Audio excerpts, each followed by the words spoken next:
অনেকে হ্যাপিকে দাঁড় করাচ্ছেন আসামির কাঠগড়ায়। তবে ৭১-এর অনুসন্ধান বলছে হ্যাপি ভালোবেসে আর বিয়ের প্রতিশ্রুতিতে নিজেকে সঁপে দিয়েছেন রুবেলের কাছে। দুজনের ধারণ করা ফোনের আলাপ শুনে শামসুল আরেফিন ৩ পর্বের ধারাবাহিকের এখন রয়েছে প্রথম পর্ব। তুমি আমাকে ভালোবাসো? আমি যেদিন মরে যাবো আমি মনে হয় বেশি দিন বাঁচবো না, বুঝছো? সত্য কথা। তোর তাড়াতাড়ি মরে যাওয়া উচিত। এটাই দোয়া করো। তুই মরে যে আমাকে বাঁচাবি। আচ্ছা তাহলে দোয়া করতেছি আমি তাড়াতাড়ি মরে যাই। বলো। হ্যাঁ আমি জানি তুমি আমাকে ভালোবাসো, তো আমাকে কেন কষ্ট দাও? কেন কষ্ট দাও বলো? নিজেও কষ্ট পাও, আমাকেও কষ্ট দাও কেন? তো রুবেল হ্যাপির ফোন আলাপে ষড়যন্ত্রের আলামত পাওয়া যাচ্ছে কই? আলাপ শুনে মনে হচ্ছে ৯ মাসের প্রেমের ভালোবাসায় বিয়ের প্রলোভনে একাধিকবার শারীরিক সম্পর্ক।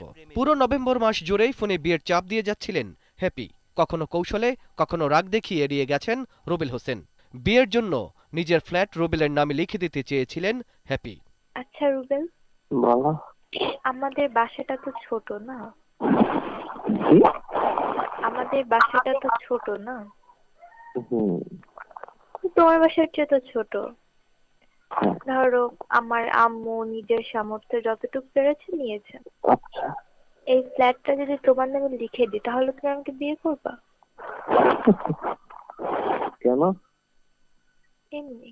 আচ্ছা তোমার কি আগে একবার বিয়ে হয়েছিল নাকি? কি শুনলাম। কি বললা? শুনছি একদম বলছে।